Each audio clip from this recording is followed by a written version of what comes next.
جو ایمان لائے اور میرے دین پر عمل کیا، دین بھی اتنا آسان تھا کہ ہر ایک کی جو وسعت تھی، طاقت، اس کے مطابق اس پر بوجھ ڈالا گیا تھا، ذرا مشکل نہیں تھی، کوئی بہانہ نہیں تھا۔ اولئک اصحاب الجنہ،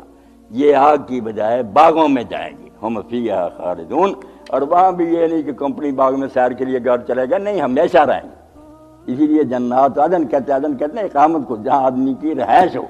کہ سیر تفریح کے لیے جائیں گے، رہائش ہی وہاں ہوگی، وہیں ان کے کوٹھیاں ہوں گی، بنگلے۔ اور حدیث پاک میں آتا ہے آدمی کا ایک جو موتی کا بنا ہوا محل ہوگا نا،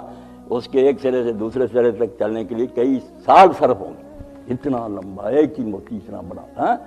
اور جو لباس لیے جائیں گے ان کی بیویوں کو 70 ان کے حلے ہوں گے، ایک دوسرے پر جوڑا چڑھا۔ یہاں باریک پہننے کی کوشش کرتی ہیں دوزخ میں جانے والی، یہاں موٹا پہن لو، آگے چھٹی ملے گی،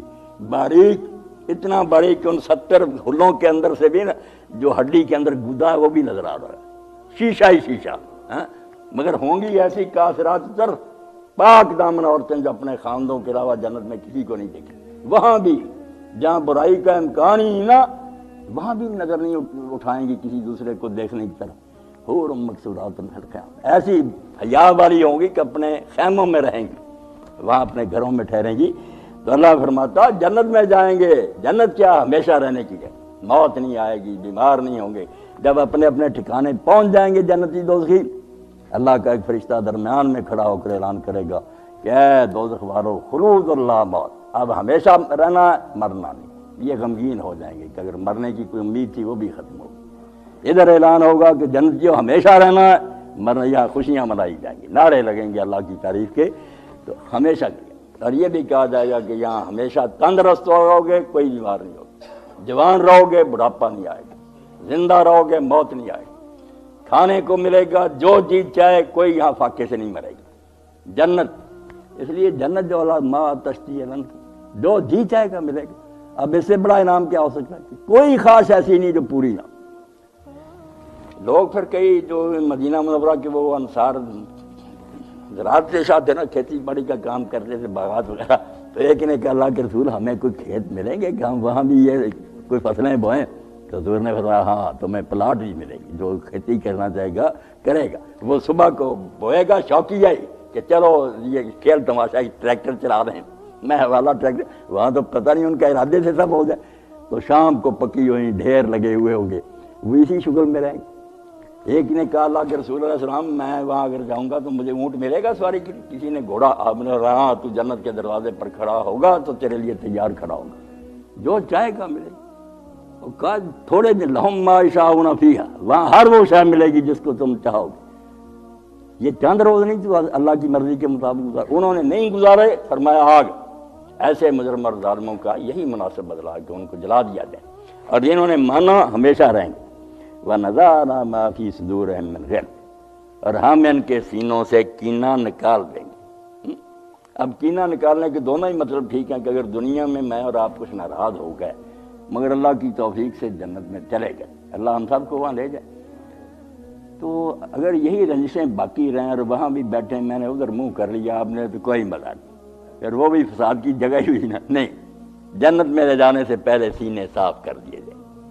ہر کوئی ایک دوسرے کا استقبال پیار سے کرے گا، محبت سے ملیں گے، کبھی یہ جھگڑے یاد نہیں آئیں گے۔ اسی لیے امیر المومنین ابن ابی طالب رضی اللہ عنہ کے بارے میں کہتے ہیں کہ مجھے امید ہے کہ میں اور طلحہ اور زبیر جو اس عہد کے تحت ایسے ہی ہوں گے، ہم دنیا میں اگر تھوڑا بہت جھگڑ پڑے تو کوئی بات نہیں، وہ بھائی، اور اللہ کہتا ہے اخوانا علی سرور متقابل، بھائی بن کر تختوں پر بیٹھے ہوئے ہوں گے، ایک دوسرے کی طرف منہ کر کے، ایک دوسرے کی طرف منہ کر کے۔ اسی لیے بتایا نا کہ جو ناراض ہوتے ہیں منہ نہیں نہ کرتے، اسی نے ادھر کو منہ کر لیا، جنت کا نقشہ۔ اور یہ بھی مطلب ٹھیک ہے کہ جنت میں جائیں گے، کسی کو کوئی نعمت ملی، کسی کو ہر مراتب کے لحاظ سے فرق تو ہوگا، تو یہ رنجش نہیں پیدا ہوگی کہ حکیم صاحب کچھ نہیں آ رہا شاید مل گیا، نہیں، کوئی ناراض نہیں ہوگا، ہر جنتی جو ہے نا وہ خوشی ہوگا، تو وہاں یہ حسد، کینے، بغض نہیں ہوگی، سب ان سے پاک ہوں گے، بلکہ خوش ہوں گے کہ میرے بھائی نے یار محنت زیادہ کی تھی، ٹھیک ہے، اس کو انعام ملنا چاہیے تھا۔ تجری من تحتہم الانہار، ہم دیکھتے ہیں نہریں بند ہو جاتی ہیں، کبھی بارش نہیں ہوتی، جیسے سال نہیں ہو رہی تو کیا حال ہوتا، کئی علاقے ہی سوکھ گئے بالکل۔ فرمایا جنت میں یہ خطرہ نہیں کہ وہاں نہریں نہ ہو اور پانی نہ ہو، اس لیے باغ سوکھ جائیں وہاں کے، نہیں، تجری من تحتہم الانہار، اس سے ایک تو یہ ہوگا خشک سالی نہیں، باغ سرسبز اور شاداب رہیں گے ہمیشہ، اور دوسرے طرف یہ منظر بڑا عمدہ ہوتا ہے۔ نہر پر جا کر دیکھو نا، کنارے پر درخت ہیں ساتھ ساتھ لگے ہوئے، کیسا خوبصورت منظر نظر آتا ہے، پانی بہہ رہا درختوں کے نیچے۔ تو فرمایا جنت کے باغوں کے نیچے نہریں بہہ رہی ہوں، دریا۔ اور بات جس پر میں آنا چاہتا وہ ہے، وہ کہیں گے کیا پھر جنتی؟ کمال ہو گئی جب جنتی سفر کر کے منزل پر پہنچ گئے، اپنے بستر جما دیے اور اپنے اپنے محلوں میں ٹک گئے، تو آواز کیا لگائی؟ وقالوا الحمدللہ الذی ہدانا لہذا۔ انہوں نے یہ نہ کہا کہ ہماری بڑی خوبی ہے، بڑا کمال، ہم نے یہ کیا، نہیں، یہ کیا، کہا شکر ہے اس اللہ کا جس نے ہدایت دے کر ہمیں یہاں تک پہنچایا۔ راستے میں بڑے آئے موڑ کہ اگر اللہ نہ بچاتا ہم بھی دوسروں کی طرح گمراہ ہو جاتے۔ کتنے ہیں جو سڑک پر چڑھے ہی نہیں، اور کتنے چڑھے اور راستے سے ہی وہ پلٹ گئے، کوئی ادھر نکل گیا کوئی ادھر۔ اسی لیے دعا سکھائی گئی نا کہ کہتے رہو ربنا لا تزغ قلوبنا بعد اذ ہدیتنا، اگر تو نے سیدھا راستہ دکھا دیا تو اب ہمارے دلوں کو سنبھال کر رکھنا کہ یہ ٹیڑھے نہ ہو جائیں، ہر وقت خطرہ ٹیڑھے ہونے۔ اللہ تعالیٰ نے سورہ اسی اعراف میں آخر میں بتایا نا کہ ایک شخص کو ہم نے اپنی آیتوں کا علم دیا تھا، فانسلخ منھا، مگر جیسے اپنے اوپر سے کوئی لباس اتار دیتا اس نے دین کا لبادہ اتار کر پھینک دیا اور شیطان کے پیچھے لگ گیا اور جہنمی ہو گیا۔ اس کی مثال بھی علماء نے دی کہ بنی اسرائیل میں بالم بن بؤور ہے، بڑے بڑے عالم تھے، بے ایمان ہو گیا دنیا کی خاطر۔ تو یہ کہیں گے اس وقت کہ شکر ہے اس اللہ کا جس نے ہمیں اس راستے کی ہدایت دی اور یہاں تک پہنچایا، ہدانا لہذا۔ اب ہدایت کے بارے میں بھی جو اس کے مدارج دین نے بتایا، عربی لغت نے بتایا، بے دین اعتراض کرتے ہیں، قرآن مجید کا ترجمہ دیکھ لیتے ہیں کہ اہدنا الصراط المستقیم، ہمیں سیدھی راہ دکھا۔ وہ کہتے ہیں یار تمہیں سیدھی راہ ملی ہی نہیں، مسلمان ہو کر بھی ابھی تم کہتے سیدھے، تمہارا دین کوئی نہیں، تم اب بھی ہدایت مانگتے ہو۔ اور ظالم کے بیٹو کیا تمہیں سمجھایا کہ ہدایت کا کوئی ایک مرحلہ کہ اگر کسی شے کی سمجھ نہیں آئی تو وہاں یہ دعا ہے کہ ہمیں اس بارے میں سیدھی بات سمجھا دے، جو درست ہے نا بات سمجھا۔ یہ بھی بہت سے مسئلے صرف دین کے بارے میں، اور بھی ہر وقت جو معاملے پیش آتے ہیں ضرورت ہوتی ہے کہ اللہ تعالیٰ صحیح بات سمجھائے، کوئی غلط دنیا کے ہوں دین کے ہر موقع پر۔ تھانی صاحب رحمۃ اللہ علیہ سے تو کسی نے کہا دیکھے نا تو آیت تو اپنی جگہ، ایک عورت نے کہا حضرت جی میں جب بھی مانگ نکالتی ہوں ٹیڑھی لکھی، فرمایا اہدنا الصراط المستقیم کا، اس نے کہنا شروع کر دیا، سیدھا ہو گیا کنگا۔ تو اللہ تعالیٰ ہر بارے میں ہدایت دیتا، ہمیں سیدھی راہ دکھاتا۔ اور یہی بات ہے جو فرعون نامراد نے جب موسیٰ علیہ السلام دیکھے کون ہے تیرا رب، انہوں نے تعریف ہی کیا کی رب، کیا رب کا تعارف کرایا، ربنا الذی اعطی کل شیء خلقہ ثم ہدی، ہمارا رب وہ ہے جس نے ہر شے کو بنایا ہے اور پھر ہر شے کو اس کا طریقہ سمجھایا ہے۔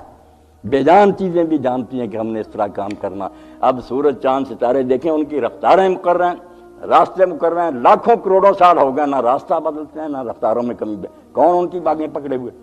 کون ان کو چلا رہا، ہدایت دے رہا، تیری رفتار یہ ہے، اگر وہ راستے بدلیں ٹکرے ہو جائیں تو بقا ہو جاتا نظام شمسی، نہیں، ہدایت دے رہا۔ اسی طرح نباتات ہیں، جو بیج آپ بوئیں گے اس سے وہی چیز پیدا ہوگی، یہ نہیں کہ آپ نے بیج بویا گندم کر اس سے جو نکلا ہے،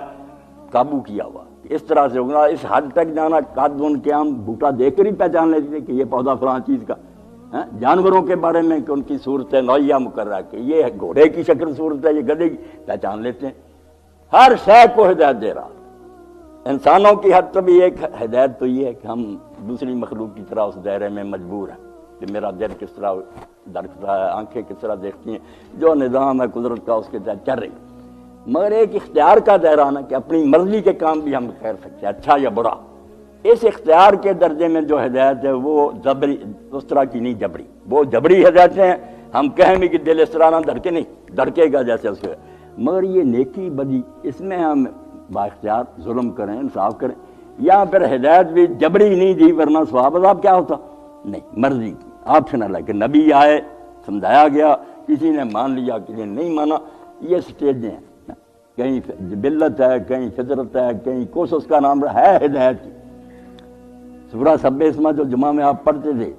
سبح اسما ربک الاعلی، کیسے درجے ہیں اس میں کہ اپنے اعلیٰ رب کے نام کی تسبیح بیان کر۔ رب کیا؟ الذی خلق فسوی والذی قدر فہدی، رب وہ ہے جس نے خلق کیا، پھر ٹھیک ٹھاک کیا، پھر اس کے لیے قانون بنائے، پھر ہر شے کو اس کے قانون سمجھا دیے جس کے تحت وہ کام کرے۔ اب خلق یہاں ایک بات آئی، خلق کا پھر سوا، ٹھیک ٹھاک کیا، تو خلق میں یہ کہہ دیں کہ اس میں ہی حسن جب بنایا تو ٹھیک ٹھاک ہی بنایا، نہیں، یہ بھی آپ سمجھ لیں کہ خلق کے بھی کئی معنی، خلق کا ایک معنی تقدیر بھی ہے کہ صرف پہلا ڈیزائن بنایا کہ اس کا نقشہ یہ ہوگا، بعد میں اس کے مطابق اس کو ٹھیک ٹھاک پھر پریکٹیکلی بنا دیا، پھر اس کے لیے قانون تجویز کیے کہ یہ کام کرے گا اور اس طرح کرے گا، پھر اس کو سمجھا بھی دیا، تو ہدایت دے رہا اللہ پاک۔ تو یہ ہمارے لیے جو ہدایت رسولوں کے ذریعے آئی، یہ عقل سے تعلق رکھتی ہے کہ سوچو سمجھو، جس کا جی چاہتا مان لے، انعام لے لے، اس حد تک ہم آزاد ہیں۔ تو نیک لوگ اس وقت کہیں گے کہ شکر ہے اس اللہ کا جس نے ہمیں یہ چیز سمجھائی، سمجھانے کے بعد دوسرا مرحلہ اس پر چلایا،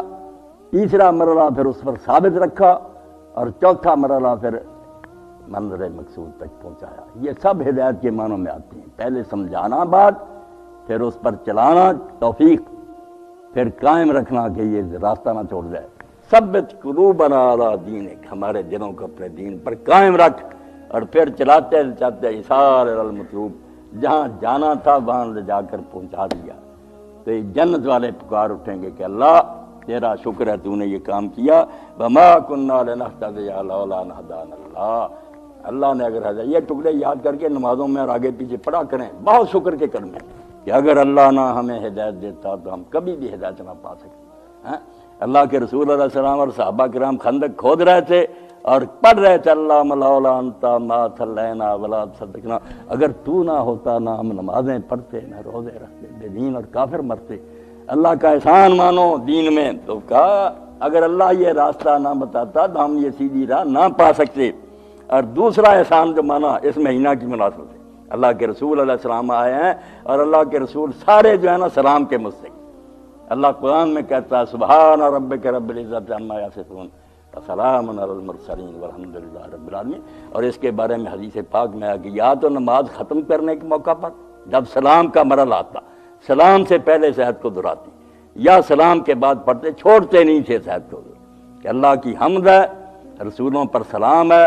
اور رب العزت جو ہے نا یہ منافقوں، بے ایمانوں، کافروں کی باتوں سے بالکل پاک ہے، جو یہ باتیں کرتے ہیں، نہ اس کی اولاد ہے نہ بیوی، یہ سب کفر بخشیں۔ اور دوسری جگہ بھی فرمایا کہ خطبہ جو شروع کرے مومن اگر زیادہ نہیں اتنا کہے الحمدللہ وسلام علی عبادہ الذین اصطفی، جو بندے اللہ نے چنے ہیں ان پر سلام ہو۔ اور سورہ صافات میں بھی آپ پڑھتے جاتے ہیں سلام علی نوح فی العالمین، اللہ کہہ رہا ہے سلام علی ابراہیم، سلام علی موسیٰ و ہارون۔ حد ہو گئی کہ خود اللہ پاک اپنے ان بندوں پر سلام پڑھ رہا کہ شاباش ہے تمہیں بھائی، تم نے تو کمال کر دی۔ تو اللہ تعالیٰ فرماتا ہے ایک طرف اللہ کا احسان مانیں گے، دوسری طرف یہ جنتی کہیں گے لقد جاءت رسل ربنا بالحق، کہ ہمارے رب کے رسول ہمارے پاس حق لے کر آئے۔ ان کا بڑا احسان، اگر وہ حق نہ لاتے ہم بھی کافر اور بے ایمانوں میں شامل ہوتے۔ بڑا احسان ہے ان کا کہ وہ حق لائے، اور حق کا مطلب یہ بھی دنیا میں سچی باتیں تھیں، اور یہ بھی جب جنت میں دیکھ لیا سچ مچ تو کہا کہ وہ واقعی خیالی باتیں نہیں تھی، حقیقی تھی باتیں جو سچ مچ۔ کئی اب بھی کہتے ہیں نہیں جنت وغیرہ کچھ نہیں ہے، عوام کو بیوقوف بنانے کے لیے کیا۔ ہمارے حافظ صاحب بھی فوت ہو گئے سلیمان اللہ، وہ بھی فلسطینیوں کی پڑھتے نہیں، یہ عوام کو دیکھ کے نا اللہ نے ایسی باتیں کہی ہیں، نہ کوئی آگ ہے نہ جنت، نہ یہ کہیں گے رسول ہمارے پاس جو کچھ لے کر آئے تھے وہ سچ مچ تھا، یہ نہیں تھا کہ خیالی باتیں تھی۔ وَنُودُوا أَن تِلْكُمُ الْجَنَّةُ وَرِثْتُمُوهَا بِمَا كُنْتُمْ تَعْمَلُونَ، پھر آواز آئے گی ان کی ان باتوں کے بعد کہ یہ جنت جو ہے یہ تم کو وراثت میں دی گئی ہے تمہارے عملوں کے صدقہ۔ بندوں نے کہا ہمارا کچھ بھی نہیں، تیری مہربانی ہے۔ رب نے قدر بڑھائی، ورنہ احسان جو تھا کہ ہاں میرا یہ سارا کیا، نہ عزت افزائی کی کہ نہیں تم نے کیا تھا بہت کچھ، اس کے بدلہ میں یہ جنت تمہیں وراثت میں دی گئی۔ وراثت کا کہ تھی تو تمہارے باپ آدم کی اور حوا کی، مگر وہ اپنی غلطی سے نکل گئے۔ میں نے وعدہ اسی وقت کر دیا تھا کہ اب نبی آئیں گے، جو مانیں گے وہ پھر وارث ہو جائیں گے، تو تم وہ وارث نکلے، صحیح اولاد آدم کی ثابت ہوئی علیہ السلام جو یہاں پہنچ۔ تو یہ ایسا مقام ہے جہاں اللہ پاک نے بولا جھٹلانے والے آگ میں جلتے رہیں گے، ماننے والے پھر احسان مند ہوں گے کہ اللہ تیری مہربانی ہے، سب کچھ تیرے فضل سے ہوا۔ اور اللہ تعالیٰ کہے گا نہیں شاباش ہے، تم نے میری مرضی کے مطابق نیک کام کیے، جس کے صلہ میں آج تمہیں یہ انعام دیا جاتا۔ تو اللہ رب العالمین صحیح معنوں میں ہمارے دلوں میں یہ چیز جاگزین کرے کہ ہم اللہ تعالیٰ کے بھی احسان مند ہوں، ہر وقت محسوس کریں کہ سب کچھ کا فضل و رحم ہے، اور اس کے جو پاک رسول آئے ہیں جن کی معرفت ہمیں یہ دین ملا، ان کی تعظیم، ان کا اکرام احترام دل و جان سے کریں کہ اگر وہ نہ ہوتا دنیا میں اندھیرا ہی اندھیرا ہوتا، یہاں روشنی کا کوئی نام و نشان نہ ہوتا۔ کئی لوگ کئی مرتبہ کہہ دیتے ہیں کہ مولانا آپ بھی کہہ دیتے ہیں حضور پر نور، میں کہتا ہوں یار حضور میں نور نہ ہوتا تو ہم سارے اندھیروں میں ہوتے نا، اگر وہ خود اندھیرا ہوتے تو ہدایت کہاں ملتی؟ تم کیوں ظاہروں کی باتوں پر جاتے ہو؟ قرآن کہتا ہے کہ یخرج من الظلمات الی النور، اللہ اور اس کا نبی اندھیروں سے نکال کے روشنی کی طرف لاتا۔ اور پڑھو حاشیہ جو ہے خزائن الرحمان، وہ وہاں صحیح معنی کی ہیں کہ منافقت سے، کفر سے، بے دینی سے نکال کر لوگوں کو صحیح راہ کی طرف لاتے ہیں۔ یہ نور ہے جو نبی لے کر آتے ہیں، اور اس کا وہ خود پہلے سر سے پاؤں تک نمونہ ہوتا ہے، نور ہی نور ہوتے ہیں، باقی دنیا ان سے نور حاصل کرتی ہے۔